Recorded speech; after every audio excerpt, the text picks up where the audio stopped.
Here's one of the major goals to go for: financial independence.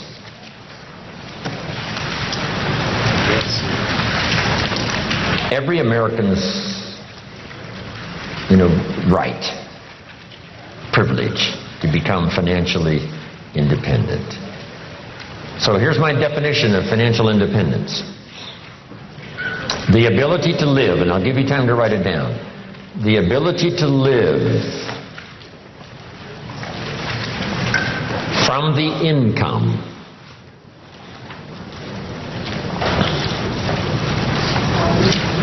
of your personally invested resources. The ability to live from the income of your personally invested resources.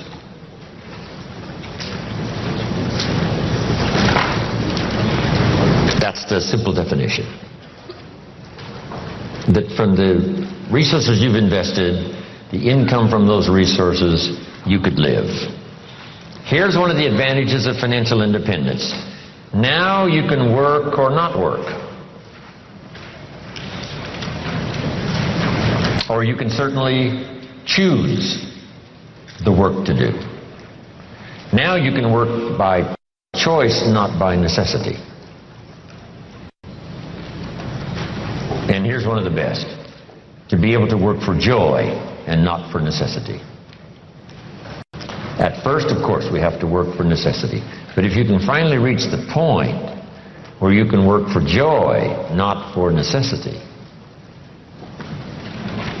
That happened for me all those years ago.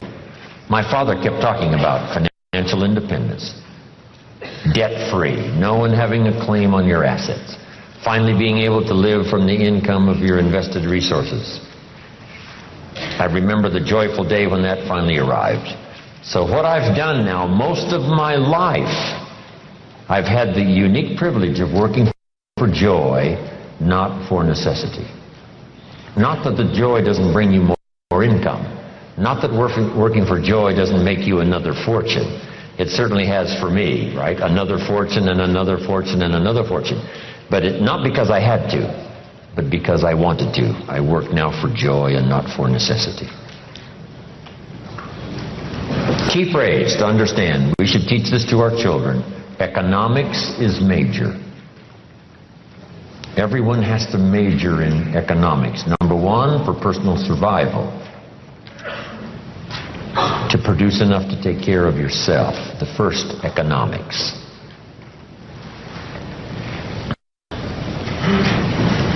The next good phrase on economics: it's not what you earn, it's what you do with what you earn that makes the great difference in your financial future.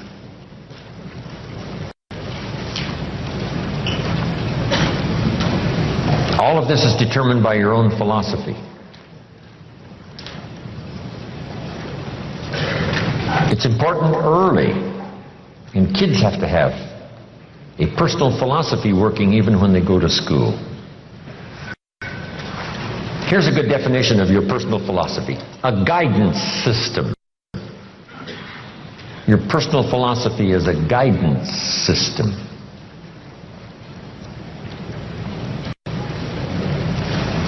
And it does simply two things: helps you to see the opportunities, take advantage of those; helps you to see the dangers, minimize those. And as we learn and grow, we learn hopefully early to spot the dangers so they don't overcome us.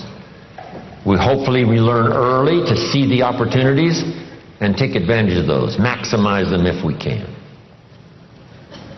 That guidance system is like a sail on a sailboat.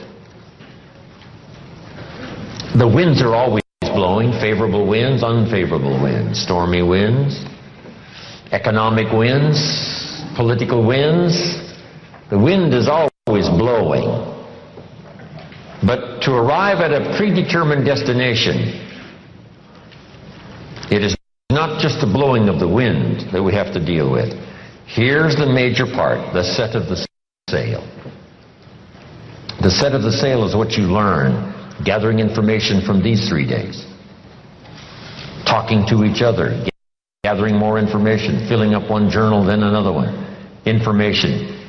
guidance on how to trim the sail, set the sail.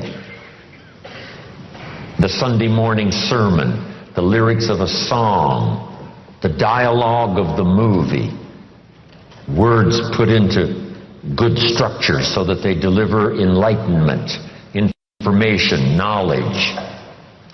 And we use that to set sail. And it isn't that you set sail once and then that's it and it's over. It is a continual setting of sail every day, every month, every year. Setting sail economically, trimming the sail. For your good health, you just have to set sail toward the destination you wish to reach, having good health. Then it's easy to neglect. Then it's easy to slide. Here's one of the better phrases. Everything by longevity tends to get off course.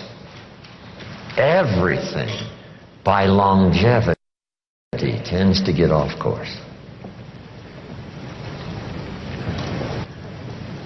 Whether it's a lecture like we've engaged in here, hours and hours and hours, or whether it's a simple sermon, one of the most classic sermons I ever heard originated not far from here in the Crystal Cathedral. I used to do little speeches for the positive thinkers breakfast meetings at the Crystal Cathedral, before it was the Crystal Cathedral. Little sessions they had in the morning, right, where you could attend and hear some speakers. I used to do some of those speeches, I don't know, 35 years ago, a long time ago. Possibility thinkers breakfast is what it was. His son, Schuler Jr., was giving a classic sermon one morning, and I was privileged to hear it. Here was the notes on his sermon. It's very brief, so I'll give it to you. So jot this down. These are great notes.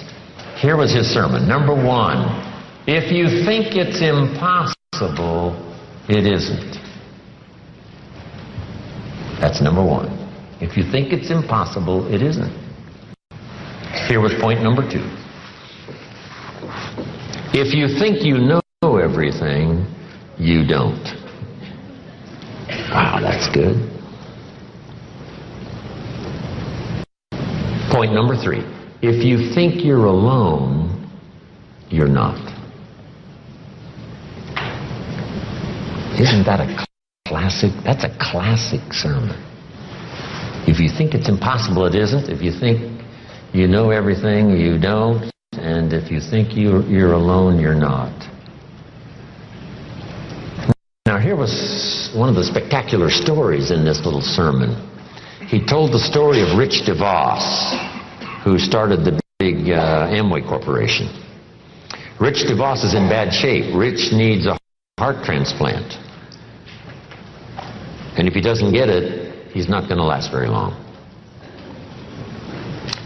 Now, fast forward. Rich DeVos finally gets his heart transplant. And what was spectacular about the story was, after his heart transplant, he has dinner with the lady who gave him her heart.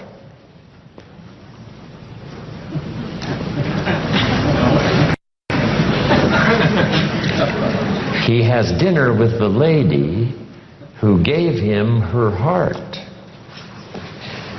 You say what? That's impossible. You couldn't have dinner with the person that gave you their heart. Here's what happened. This lady was desperately ill and needed a lung transplant. A donor was found, and sometimes it's much better in a lung transplant if the heart and the lung go together. So this lady gets the heart and the lung transplant that she needs to save her life. Now her heart is left over from this operation, And her heart goes to Rich DeVos. That's how Rich was able to have dinner with the lady who gave him her heart. Isn't that a fantastic story? I love those simple little stories. 1, 2, 3. Couple of illustrations. Wow. Just dramatic, dynamic. Anyway, where was I before I got off on these stories? Your philosophy. Whether it's your philosophy about economics or your philosophy about marriage or your guidance system about good health, it's easy to get off track. So by longevity, we start, and sure enough, it drifts off course. And that's what sermons are for. And that's what the lyrics of the songs are for in personal conversation, is to get us what? Back on track. Back on track. And hopefully we're not too far off track so that it doesn't take too long to get back on track. So maybe that's all you needed this weekend. You're doing pretty good, but in a few things you've drifted a little to the right or you've drifted a little to the left, or just by, a casual approach to some things instead of the serious approach, you're a little bit off track. And it doesn't take that long, if it hasn't gone on too long, to get back on track, back on track. But even if it's been a long time, you can start the process overnight. You can start the process, decision-making this weekend could be some of the most important of your life and your future. Not because we have given the seminars, but because the moment was right for you. And somehow it was said okay, and somehow it was delivered with sincerity, and you got the message, and this weekend makes a pivotal turn for you in terms of the set of the sail. Okay, your philosophy. Now, your philosophy about money. Someone mentioned the other day the love of money. What about money? What about success? It's a good debate. I've got a good question, and it's not necessarily a high moral question, but it's a pretty good question. If you could do better, should you? That's not a bad question.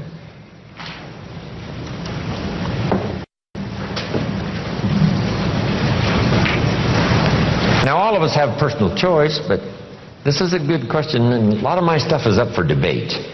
I don't even claim to be right. If you take all these notes and throw them away and go listen to somebody else, I'll be just as happy.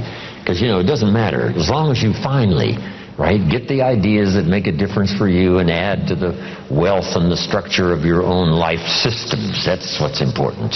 Not that I deliver the message that's all important. But piece by piece and speaker by speaker and teacher by teacher and phrase by phrase and book by book, we pick up the information that helps us to fine-tune our life and our future. But this is a good one for your own debate. If you could do better, should you? That's a good one. Now, let's talk about financial independence. When I meet Mr. Schoaf, I'm not in good shape. Here's where I was when I met him. Pennies in my pocket and nothing in the bank. Because the story of the Girl Scout with the cookies had just occurred in my life, and now I meet this man. Here's what he said. Now, to get started in a whole new direction, here's what you need to do. You need to develop a financial statement. So just make a little note on your notes there. If you haven't ever done it, this is not a bad place to start. A financial statement. And a financial statement is very simple. It's a piece of paper with a line down the middle. On this side is the value of all your assets, and over here is all of your liabilities. Here's what you've got in terms of worth, and here's what you owe. And then when you add up all of the value of your assets and you add up all that you owe, called liabilities, we come up with what we call now, finally, when you subtract one from the other, your current net worth. Now, this is not your net worth as a father. This is not your net worth as a parent. This is not your net worth as a friend. there's all kinds of worth and value. But if you really want your economics to go better, here's a good place to start. Key phrase, take a picture of where you are. And here's what it's called, the truth. Now, you don't have to publish this in some local newspaper, right? This is all private stuff. But you have to say, finally, there's no use kidding myself. I got to take a picture of where I am. I got to know how good it is, or I got to know what? I got to know how bad it is. I got to know how much I'm on the upside, or how deep a hole am I really in. So this is what I started. It was a simple little program of coming up with my current net worth. My liabilities, that was easy. I owed my parents, I owed. I made the third borrowing on my car, and he was threatening to come and get it, drag it down the road, rear end up in front of my neighbors. So I had plenty of liabilities. On the asset side, I put my furniture even. I put everything I could think of. My shoes. I mean, wouldn't the Salvation Army give me $2 for my shoes? I mean, I am scrambling.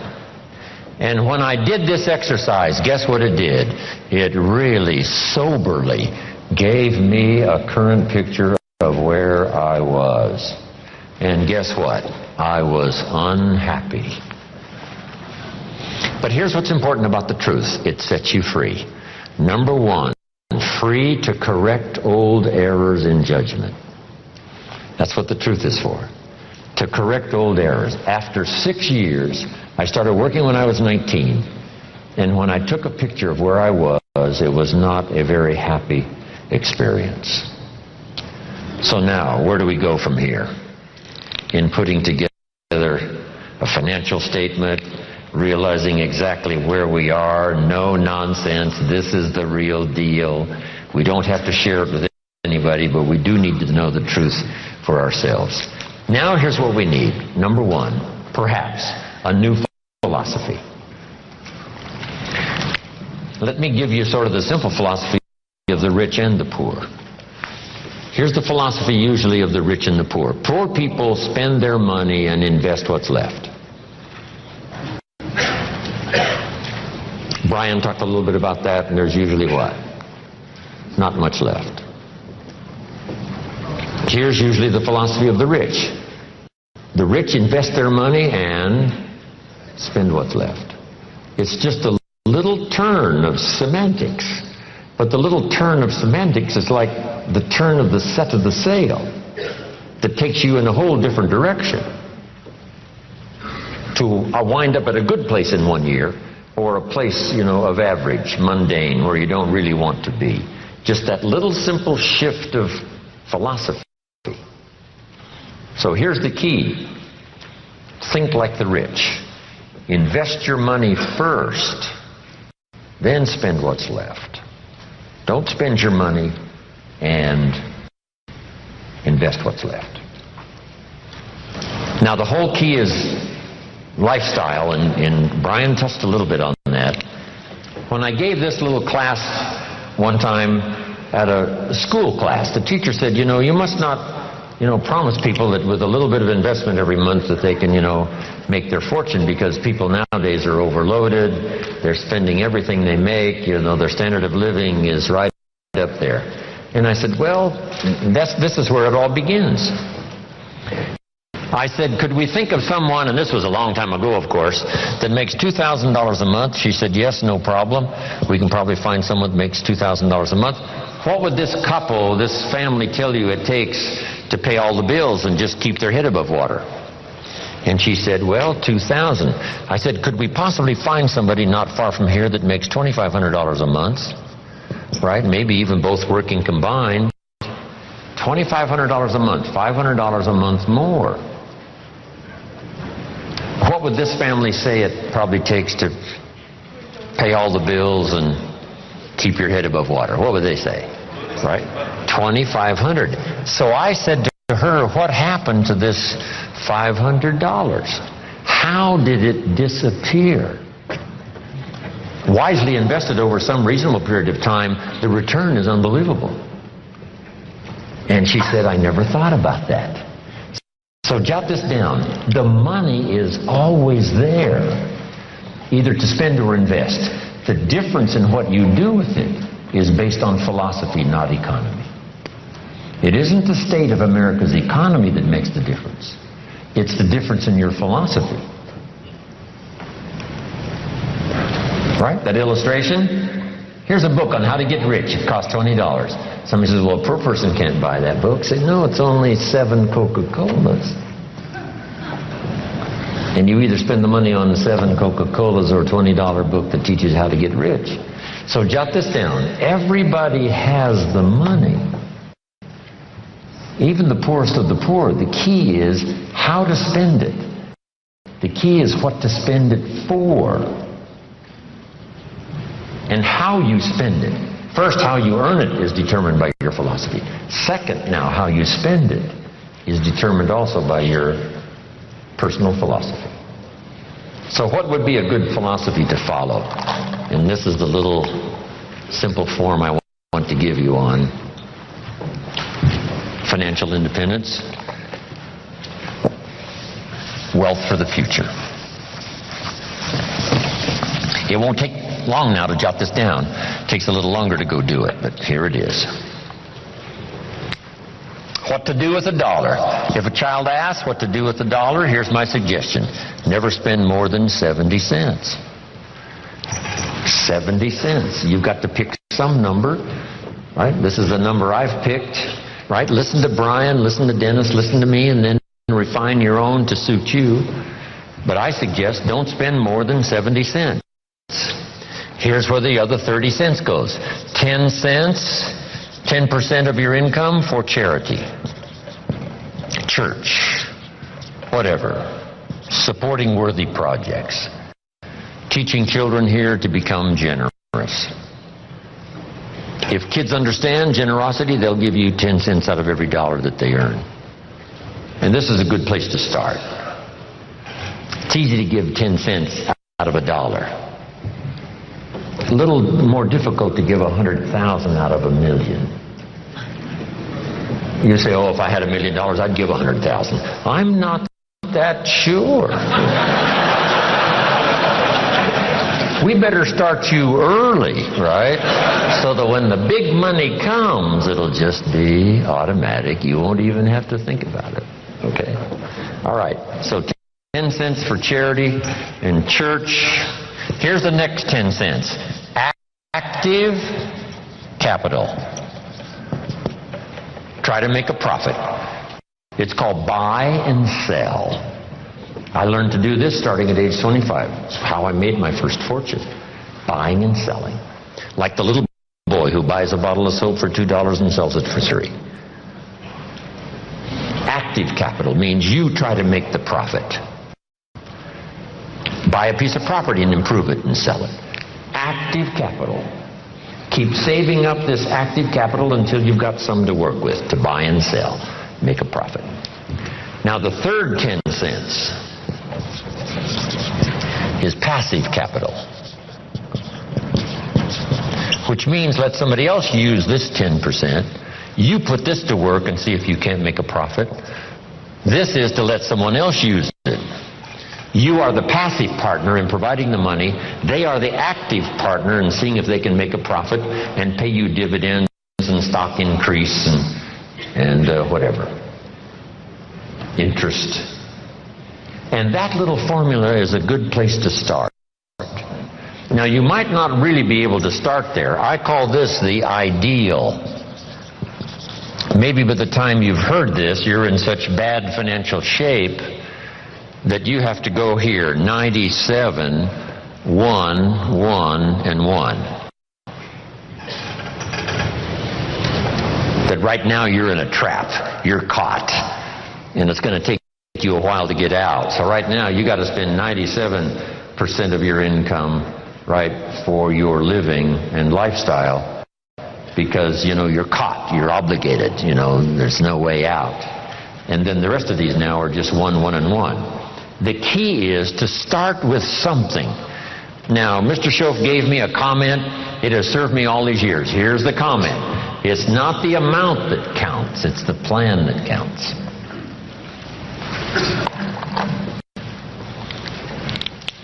When I first met him, I said, if I had more money, I'd have a better plan. He said, no, if you had a better plan, you'd have more money.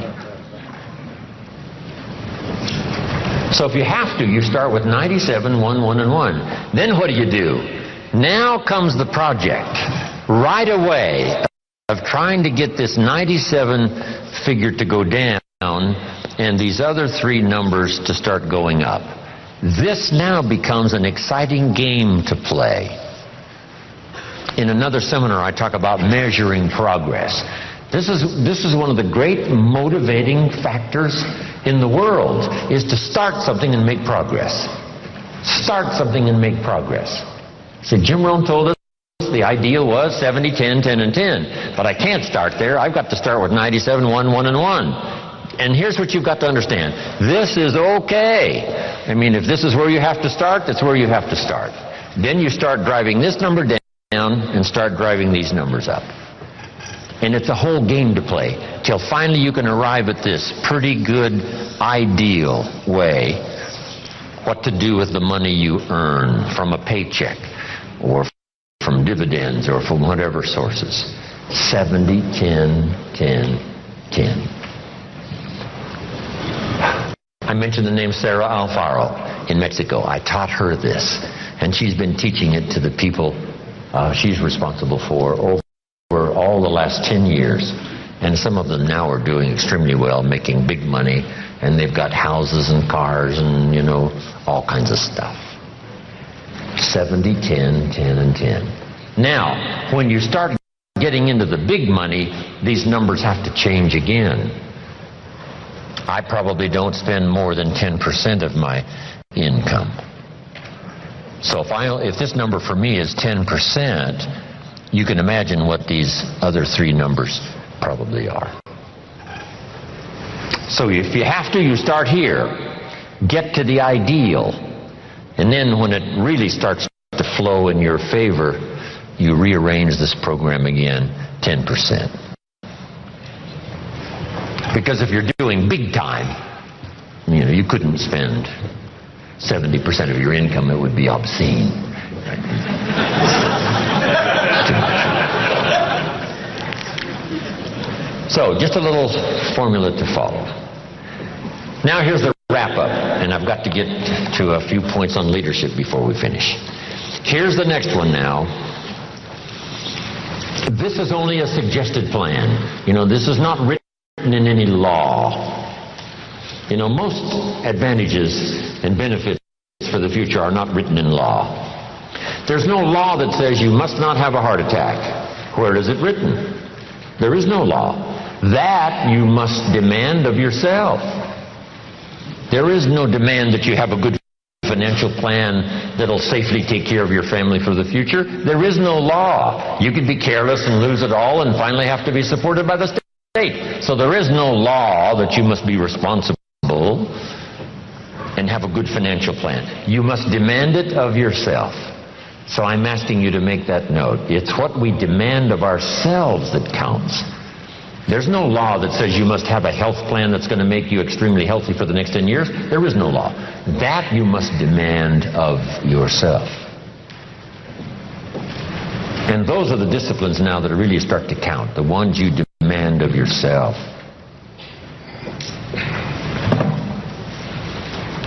So, next, keep strict accounts. Keep strict accounts. Have you ever heard this expression? I don't know where it all goes. Did you ever hear that? Oh, we'd love to have you run our company. You don't know where it all goes. Did you ever hear this? It just gets away from me. Oh, we'd love to have you run the world. It just gets away from you? Okay. Will you make the note now? Keep strict accounts. This is for your own self-esteem, as well as safety and financial matters for the future. keep strict accounts. You've got to do it, for the IRS. You've got to do it for the tax bill that comes due.